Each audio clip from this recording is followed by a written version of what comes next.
पहला कौन सा? कल ऑलरेडी चला हुआ स्टॉक है, ध्यान रखिएगा, अजंता फार्मा। फिर भी ग्रीन लेके चल रहा हूं। कल चलने के पीछे रीजन समझिए, क्या मूव आया कल स्टॉक में। कल उस दिन जब इसके दो promoters Ayush Agarwal trust, Ravi Agarwal trust huge chunks बेच रहे थे, 38.5 लाख एक ने बेचे, 16.5 लाख शेयर्स एक ने बेचे, इस तरह की सेलिंग आई। वो हमें रिपोर्ट करा था सीएनबीसी आवाज ने। फिर क्यों इस तरह से चल गए?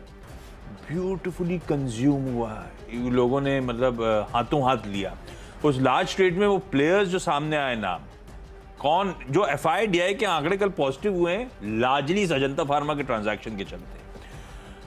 Templeton global, UTI mutual fund, Abu Dhabi investment authority, Aditya Birla sun life mutual fund, Ashoka India fund, Franklin Templeton का एक और fund, grandeur peak international, ICICI Pru MF, Mirae, Nippon, Tata AIA life insurance, teachers retirement fund. अरे जो नाम बोले आप, सारे के सारे इन फंड्स ने अलग अलग स्कीम्स हों, अलग अलग फंड्स हों, उसके थ्रू ये पूरा एब्जॉर्ब करा है। शायद इसीलिए कल वो जैसी भड़क लगी हो स्ट्रीट में, या जिस तरह से डिमांड आई थी, उसके बाद ये स्टॉक दरअसल अच्छे मूव्स दिखा रहा था। कैश में 5% के आसपास के अपटिक थे। रखिए रडार पे, नॉट नेसेसरली आज चले, लेकिन इस तरह अब एक इशू ये हो जाता है।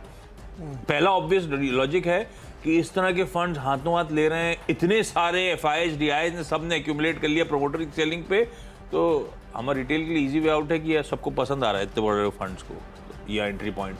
पर इसका दूसरा एक काउंटर यह है कि इसमें बहुत ज्यादा एपेटाइट जो है फंड्स की, इंस्टीट्यूशनल इन्वेस्टर्स की सेटिस्फाई हो गई, खुले बाजार से खरीदने क्यों आएंगे? तो सपोर्ट कहाँ है, फिर से नए बाइंग का कहाँ से आएगा? ये दोनों फैक्ट्स हैं, पर लार्जली लॉन्ग टर्म के लिहाज से अट्रैक्टिव हो चुका होगा, इसलिए कई सारे लोग घुस रहे हैं। लेकिन मैं इसलिए आज ग्रीन रख रहा हूं क्योंकि ये स्टॉक बहुत पिटा था लास्ट ट्रेड से पहले। जब फार्मा चल रहा था, ये अपने ऑफ हाइज लगातार प्रेशर के साथ ट्रेड हो रहा था, कल घुमा है, शायद फर्दर अपटिक्स आ सकते हैं, इसीलिए इन ग्रीन रख रहा हूं। ये हो गया पहला स्टॉक। ऐसे ही एक और लार्ज ट्रेड हुआ था कल, लार्ज ट्रेड हुए थे कल। सूला विनियार्ड्स की कल लिस्टिंग हुई, खराब, एक्सपेक्टेड था कि फ्लैट लिस्ट होगा। उसके बाद हुआ क्या, 7-8% ये स्टॉक गिरता हुआ नजर आया। पर उस गिरावट में कुछ एफआईआई चेक इन कर गए।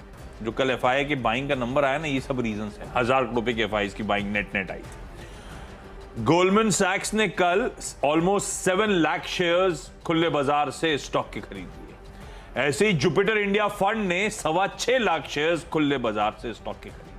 जब गिर रहा था, हम रिटेल नर्वसनेस में शायद माल छोड़ रहे थे, कईयों ने, दिग्गजों ने एक्यूमुलेट कर लिया। अब ये पहले लिस्टिंग के डे के बाद डे 2 है, हो सकता है आज भी सेलिंग के प्रेशर कंटिन्यू हो, पर इस स्टॉक को फिर रिडाप रखेंगे जब यहाँ पे बड़े मार्की एफआईआईस चेक इन करने की तैयारी कर रहे हैं। ये 2 स्टॉक हो गए लार्ज ट्रेड के लिहाज से। फार्मा आजकल स्वीट स्पॉट में, लेकिन फार्मा में एक स्टॉक है जो थोड़ी दिक्कत में रहता है, थका हुआ है, बायोकॉन। बायोकॉन लेकिन 1-2 दिन से कुछ हरकत में आया है। कल का रेटिंग सेशन